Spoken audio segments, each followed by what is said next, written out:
All right, you guys, welcome back to another episode of the Intentional Agribusiness Leader podcast. I am graced by Mr. Mike Howell today. He is the man of the Dirt podcast, an economics podcast, an eKonomics podcast. And I encourage you guys to go check this out. Welcome to the show, Mike. Thanks a lot. Appreciate you being. Thanks a lot, Mark. I appreciate you inviting me today. Absolutely. Glad to be on here with you, man. So, hey, I want to get right into it and start off with the first question. Everybody gets this one at the start of the show, Mike. So, what does it mean for you to be intentional?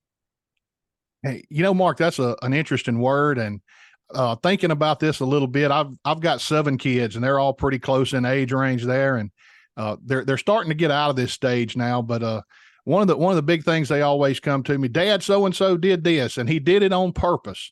And that's what I think of when I think of intentional. It's something that you have to do, but you have to do it on purpose. And not only doing it on purpose, you have to do it with a purpose. Yeah, that is a great analogy. I think about the same thing as you're talking about that with my kids, and we have half a dozen of them, and most of them are adults now, so we're not solving little kid problems. But by golly, that is you're doing it on purpose. That means you had to want to do it. That's right. There's always a problem to solve. The problems change, but there's always a problem to solve. So that's right. So how does that play into podcasting? I mean, this is you're the first other podcaster that I brought on the show, so this is kind of fun. We can talk about this just a little bit. A lot of intention that goes into creating a show like this, and I don't know that I really knew it before I got into it, how much work this was going to be. But I did it intentionally. I did it on purpose, and now here I am. So how does that play into your show? I had no idea what I was doing when they asked me if I would be the host of the Dirt. It was kind of an idea that sprang up out of COVID. We were trying to reach people and get information out there, and we decided this would be a good way to do it. And I decided to do it. And we first off started talking about doing it once a month. And I said, that's really not enough to keep people interested. We need to do it on a regular basis and get something out there for them to be coming back to. And we finally settled on once a week. And so far it's been really good, but I didn't know what to do. I didn't know who to call to be a guest. And we just kind of started flying by the seat of our pants, but I knew I had to get an episode out every week and had to have it ready to go and be released every Tuesday morning. But, so far it's gone really well. We've been able to get a guest every week, and we record these from March through November. We take a break after Thanksgiving and enjoy Christmas a little bit, and then pick it back up after the first of the year. But learned an awful lot doing these. I think I may learn as much from them as the listeners do. But something I really enjoyed. Kind of had to step out of my comfort zone to start doing these. Yeah, you bet. What is the Dirt about? The Dirt is an agronomic podcast. We talk about anything and everything related to agronomy, soil fertility, anything to do with agriculture. We're trying to provide research-based information to our growers. We'll also talk about the weather from time to time. We've got a weather expert within Nutrien that comes on and gives us both long-term and short-term weather information. We've got an economist that comes on and talks about the global markets and what we can expect in terms of commodity prices and fertilizer prices in the future. So a lot of different aspects that we cover there.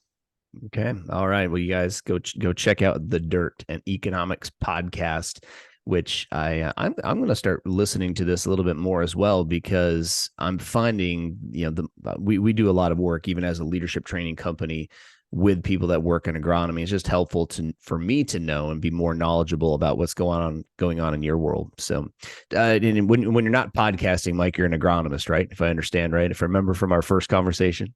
That's right. I'm covering basically the eastern third of the United States in a tech service role. I do trainings for our customers, work hand in hand with growers if they have some questions, how to use our products more effectively. Do a lot of research, work with our university cooperators and coordinate our research trials on new products and existing products. Got it. So what is what crops primarily are you addressing? We cover any crops that are grown in our region. I'm from the South. I live in South Mississippi, and I grew up working cotton. That's one of my specialties, but I also work in corn, soybeans, do a lot of work in forages. At one time, I was a peanut specialist with Mississippi State, so have a pretty good background in peanut production as well. Okay. You got to tell what's something that I wouldn't know about cotton. And this is not going to be hard because I grew up in Minnesota. So it's as far away from cotton country as you can get. So tell me something. What's a basic learner need to understand about cotton production? Cotton production is very tricky because the cotton plant is actually a perennial crop. It wants to carry out its life cycle over multiple years, but we grow it as an annual crop and terminate its growth at the end of the season in order to harvest it. So we're managing a perennial crop as it is an annual, and that makes management kind of tricky sometimes. You got me right there. That's a thing I did not know. I did not know that cotton was a perennial. Yeah, if it's grown wild around the equator, it can actually live for 30 or 40 years, get as big as a tree. Really? And it will continue to produce cotton every year. It'll continue to grow year after year, and it'll set one crop this year, and then it'll move up the stalk and make another crop the next year. As long as you don't disturb it, it'll still be there. That is unreal. All right. That thank you for that. I don't mean to sound ignorant to those of you that grow cotton, but when you grow up in Minnesota, you don't even think about, I mean, you're glad that you got blue jeans, you're glad that you got cotton t-shirts, but you don't think much about how they grow it. Well, a lot of people that grow cotton may not even realize that it's a perennial and that's the way it works. But Yep. Well, I remember early in my career getting to drive across Texas and other places in the South and see, the cotton harvesting, the bales and things like this getting done. And wow, it's just, phenomenal to learn about. And so I grew up as on a fishing bait operation. My dad was a wholesaler of leeches for fishing bait. So what a thing I can tell you about this is that there are 653 known species of leeches on the planet.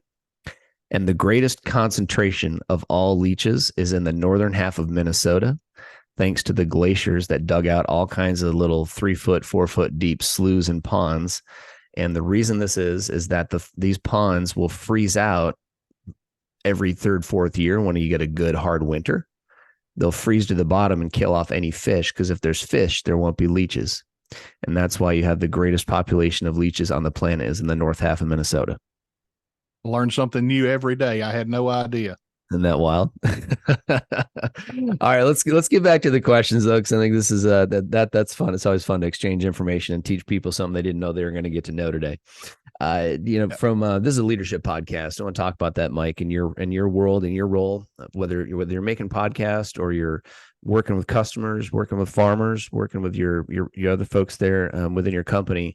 What are some of the hurdles you have to overcome from leadership, or what's one of the biggest ones you've had to overcome? One of the biggest hurdles, and I overcame this early and still have to work on it from time to time. But, growing up and going through school, I always thought I had a great idea and my idea was the best way to do it. And that's how it was going to be. But it took me a little while to realize other people had good ideas too. And just because I could do it this way, that didn't mean it was the only way to do it. Somebody else can do it, get to the same end point, going a different route, and need to learn to listen to other ideas and work together more with people. What may be the easiest way for me to do it may not be the easiest way for you to do it, but we always get to the same end point. Mm-hmm. That's humbling. It is. That is humbling. That's good. What's been a big win over the course of your career from a leadership perspective? I've had a lot of opportunities to do a lot of things over my career. I've won a lot of awards and started a lot of different groups and organizations. But thinking about this question, what is the biggest win? And it's going to go back to my time with Extension Service at Mississippi State, and I got to work a lot with the 4-H kids at that time, and we did different contests and practices. We did the land judging contest and horticulture judging contest, livestock judging contest, but the biggest win would have to be getting to work with those kids that had no idea what they wanted to do in life or thought that they knew what they wanted to do, and ended up changing and going to work in agriculture. Some of the kids that I've worked with, I know 2 of them are vets now, living here locally in the community. One of them's a science teacher at the local high school, but they're all working in the ag industry somewhere, or a lot of them are. And it's great to see them turn into leaders and be out in the community making a difference and going back to when they were young people, learning the basics of agriculture through a 4-H project.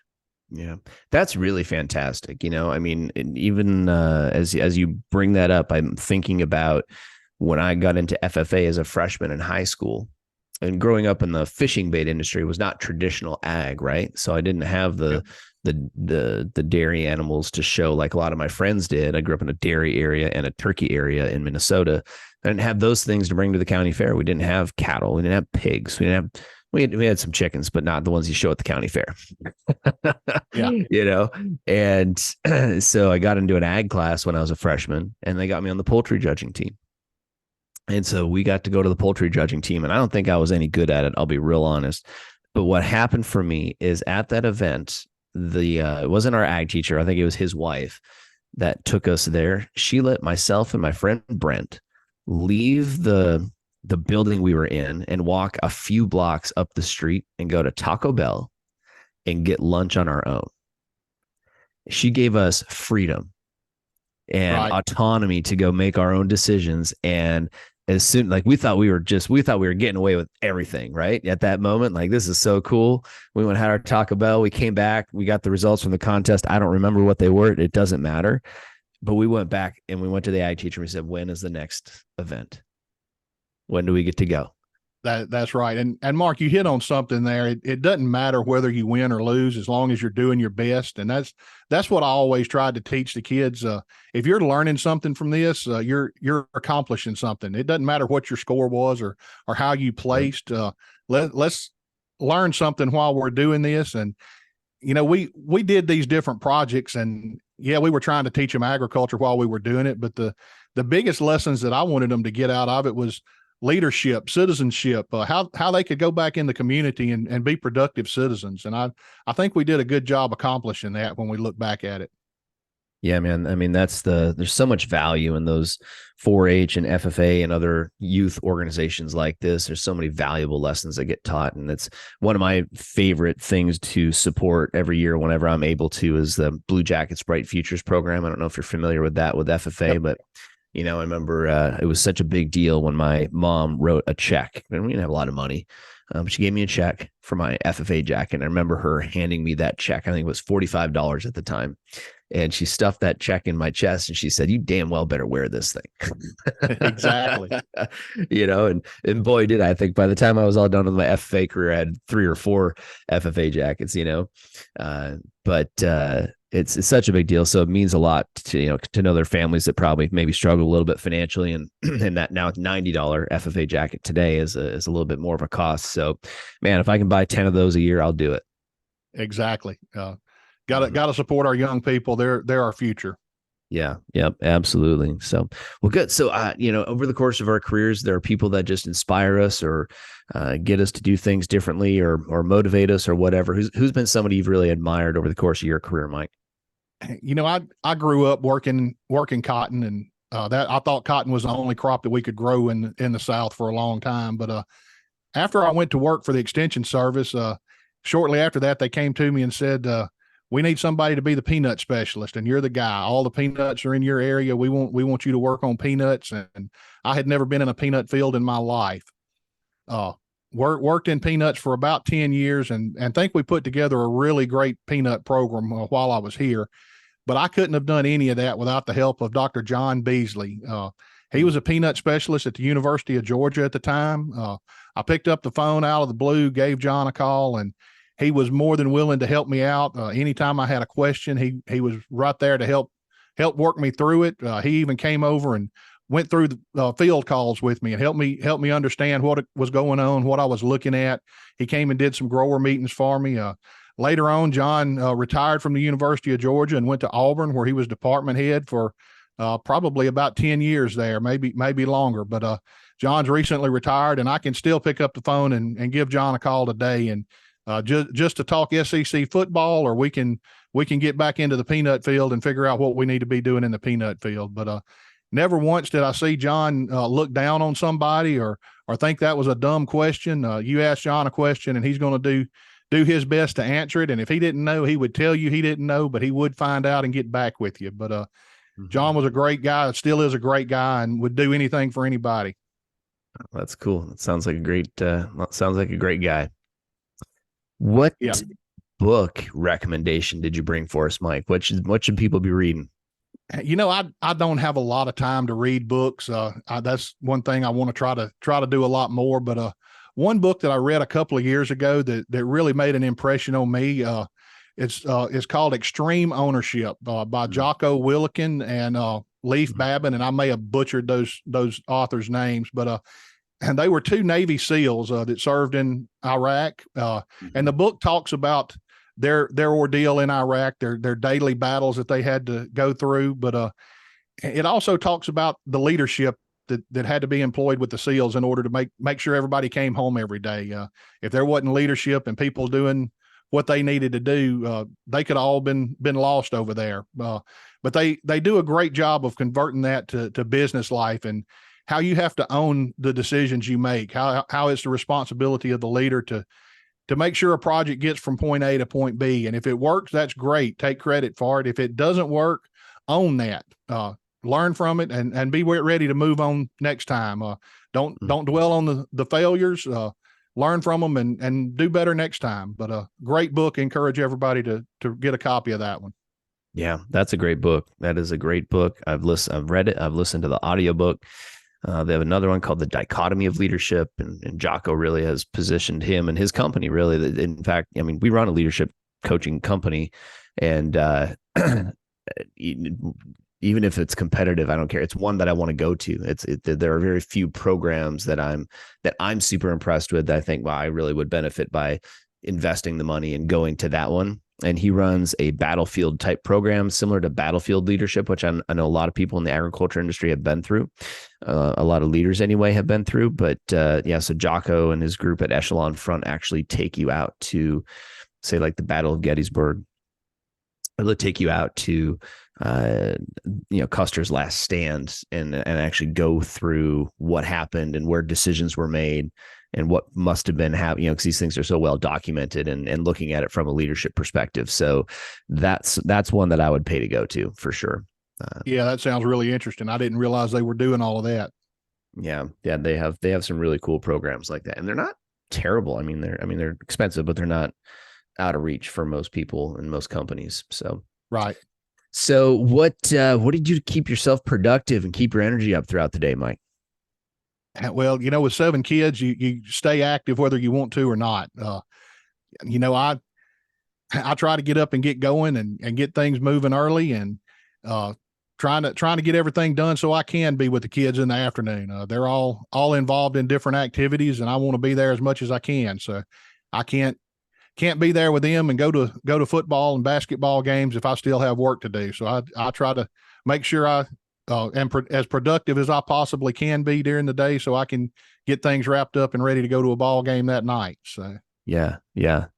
That's got to be tough to balance all the I mean, that's a lot of work, number one, just to have a kid and then take that times 7. And you've got all your kids between 13 and 18. And yeah. How do you guys there's never a dull moment. How do you keep it straight? Very careful planning. Yeah. Well, it's a little bit of a setup, that question, right? Because it really does. When we talk about intentional leadership, right? We talk about what it takes to be intentional. What I don't think most people understand is the level of work that is required to be an intentional leader. That's right. Does that make sense? Perfect sense. Mm-hmm. Things that I try to do that, it works for me. It may not work for everybody, but I'm up by 4:30 or 5 o'clock every morning, whether I set an alarm clock or not. And I'm in the office within about 15 minutes after that. I start off going through emails that I haven't finished up from the day before and get that knocked out.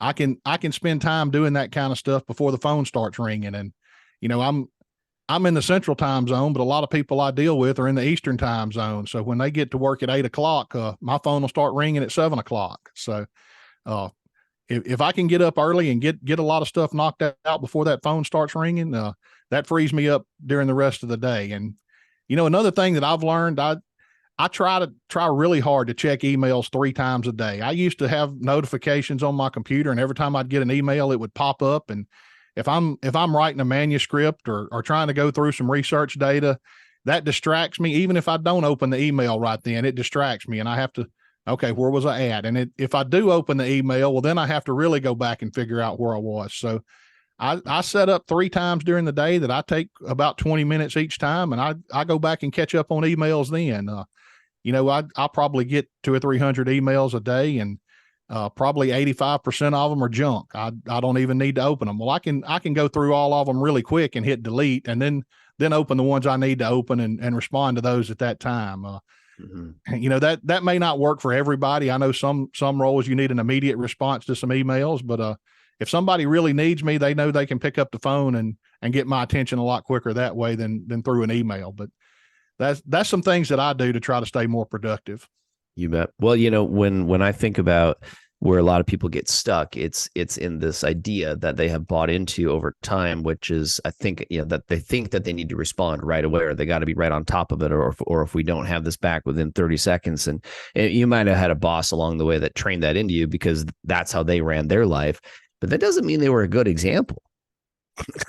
That's right. That doesn't mean they were an intentional leader, right? You may have just been following a well-intended but unintentional leader, and then you just picked up some of their bad habits. So it's worth, I think, doing a self-evaluation for folks. I love the idea of doing the 3 20 or 30-minute blocks throughout the day to go back and catch up on the emails and catch up on the text messages. Because, man, if I leave my phone sitting over here and I can see this, these things, lighting up in front of me right now, here's, something from the teacher, whatever, from my kid's teacher coming through. Oh, I could go look at that. Oh, what was I doing? I'm talking to Mike. Exactly. It's very distracting. So minimizing distractions, right? And then blocking in time to focus on things. I think that's very intentional. And one other thing I would just add to that I want people to start to chew on a little bit. One of the things we teach at our Thriving Leader program is a concept called I get to train others how to treat me. So at the end of the day, you can only serve others to the degree that you have the capacity to serve. And if for most of your career, and this is what we find with a lot of our clients, a lot of us have been giving away all of our time, giving away all of our energy unintentionally. We haven't designed a protocol, maybe like you have, on on how that gets to work throughout the day. So in some cases, we get to say, hey, listen, I check email at 8 o'clock in the morning, at noon, and at 3:30. And if it's outside one of those times, give me a call. If it's urgent, right? And that's what you're saying basically is that, it looks something like that. And now I have said, okay, and this is how it works. So that's how you get a hold of me. And I've trained others now effectively how to treat me. And you get to experience that, because otherwise, how do you keep it all straight? Which was my original question. And that's exactly right. Now, I will admit I do get some emails from time to time that I answer in between there. If it's something I know is coming, or if I'm not really busy doing something I have to pay attention to, that's fine. But when I'm working on something I need to stay focused on, I try to shut that down and stay focused on the task at hand. And I'm going to give my age out a little bit here. When I first got started in this industry, we didn't know what a cell phone was. I would get up and go to work and work all day, traveling across the state, and I'd get back to the office about 3:30 or 4 o'clock in the afternoon, and I'd have to go show my boss what I did that day, and we'd talk then, and we never missed anything. We didn't know there was time, but we had so much more time to actually get stuff done when we didn't have all the stuff helping us do our job. That is a very good reflection. We think we got all these tools to make us more efficient, but are we really more efficient? Yeah. I wonder sometimes. Yeah, absolutely. Good. All right. Well, Mike, what's something on your list as you think about being intentional for yourself? What's something you want to improve on in this coming year? We kind of already mentioned it. You asked a question about a book I recommended, and I said I didn't have a lot of time to read, but we have time to do what we want to do. We have to make time to do certain things, and I'm going to make it a goal this year to do some more reading. Now, I may start off only 10 or 15 minutes a day, but we can all find 10 or 15 minutes if it's something we want to do. And I think I'm missing out on some stuff. I do need to spend more time reading. And I spend a lot of time reading journal articles and research reports and that kind of stuff. But I need to read other stuff, read stuff for fun or stuff to help me, not just reading job related information. So yeah, that's a big one. That's what I want to work on. Yep. That's a big one. I had a friend of mine years ago used to work with us that he just said 10 pages. How long does it take to read 10 pages of a book? Take that book you recommended, right? It's about Yeah, 250 pages, right? So if you're to go in there, 250, 300 pages is your average personal development book. Read 10 pages a day.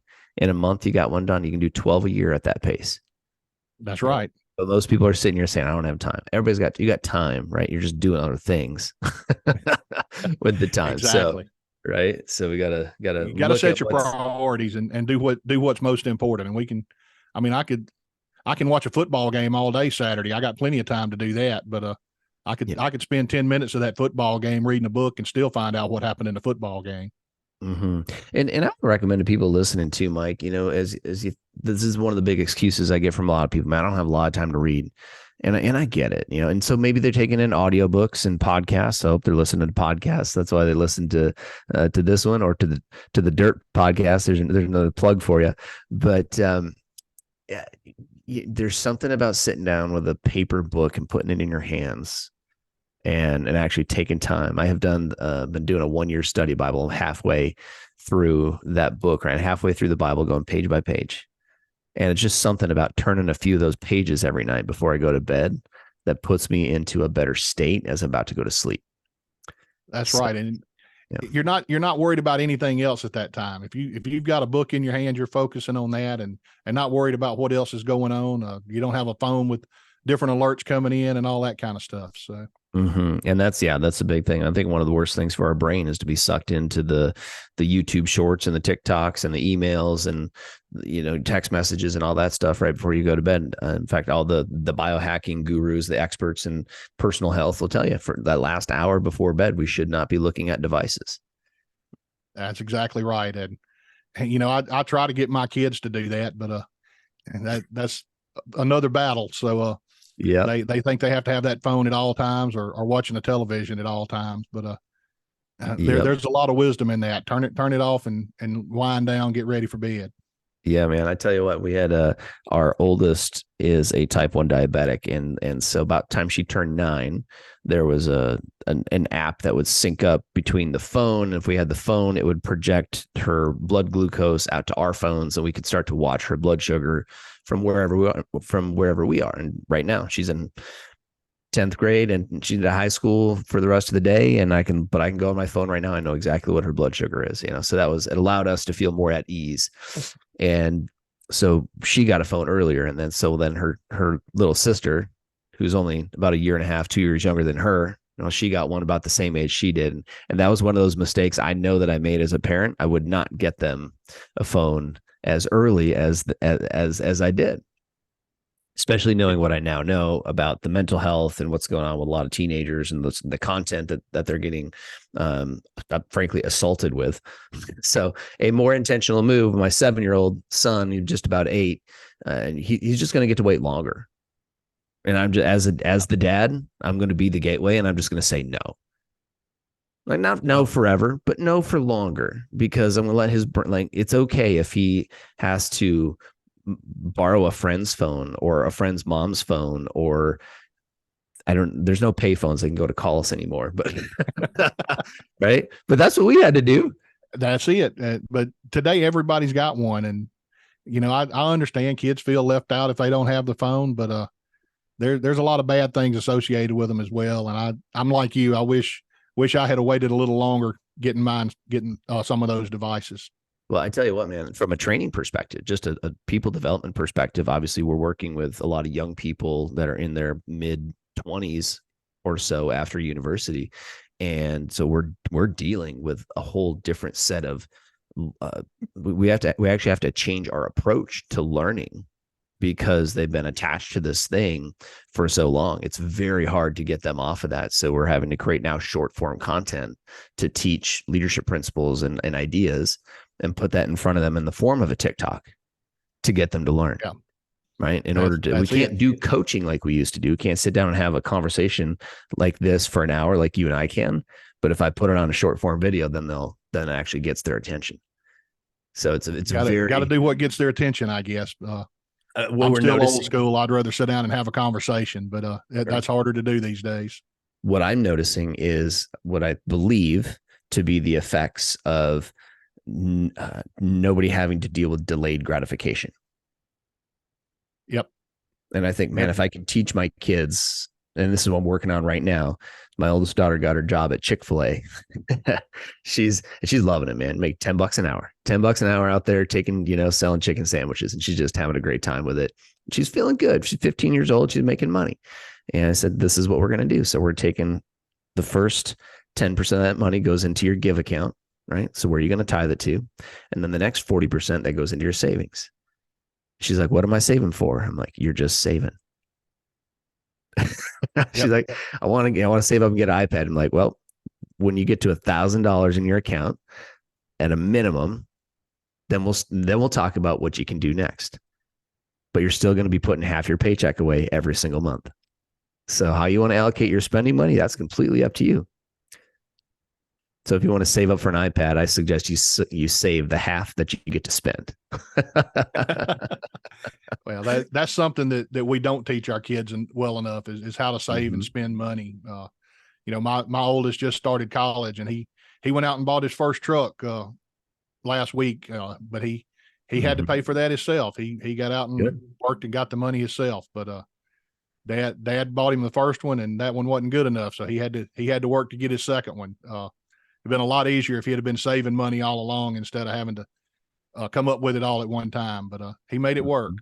That's good. Well, as long as he got it done. So, all right, Mike, just, last question as we kind of bring it in for a landing here today. I always like to ask people when we get time within the show parameters, what vulnerability is a big issue, I think, in the leadership space, and different opinions on it. I'm just curious from your perspective on how does vulnerability help create an intentional work environment, whether it's for where you work or environments that you've worked in. Vulnerable. I can't even say the word vulnerability. I'll get it out here in a minute. That was kind of a bad word when I first started my career. You didn't want anybody to know what your weaknesses were or what was going on in your personal space. And I think we've kind of got over that a good bit, and it helps us work with each other better. If we know what's going on within your life, I mean, you may be having a bad day at home and having a bad day at work, having a bad day for some other reason. If we have a relationship so that we can communicate, it helps us all work together better. If I know you're having a bad day today, maybe we can wait till tomorrow to make this project happen, or go through this question that really doesn't have to be answered right now. Let's wait till we're both in the right frame of mind to address this problem. If we let our guard down and get to know people a little better, I'm not talking about we have to know every little aspect of their life, but we've both been talking today. You've got 6 kids, I've got 7 kids. Knowing that, we're able to communicate a little better and have some common ground here. If I didn't know that, you'd think I was just running around every night going to ball games because that's what I wanted to do. So let your guard down a little bit. Let people understand what's going on. If you've got a really bad problem in your life, there's nothing wrong with telling people, say, hey, I've got something going on. I may need a little space here for a few minutes. So nothing wrong with that at all. Yeah. Well, I think it allows us all to just be more human with each other. That's right. And I tell people all the time, in my job, everything goes back to relationships. If I've got a relationship with a grower or with a customer, I'm a lot more likely to have success with that person. If we can talk about the football game Friday night and talk about how the kids are doing, then we can get down to business, and those relationships go a long way. If I need help getting something done, I've got people I can call that can make it happen just because of our relationships, and that vulnerability plays a big role into that. You betcha. Absolutely. Well, Mike, this has been a fun conversation today, man. I appreciate the chance to hang out with you for half an hour and get to know you a little bit more and talk leadership, talk cotton and leeches and kids and all the good stuff in between. Hey, I really enjoyed it. I appreciate you having me. Likewise. All right. Thanks for being here.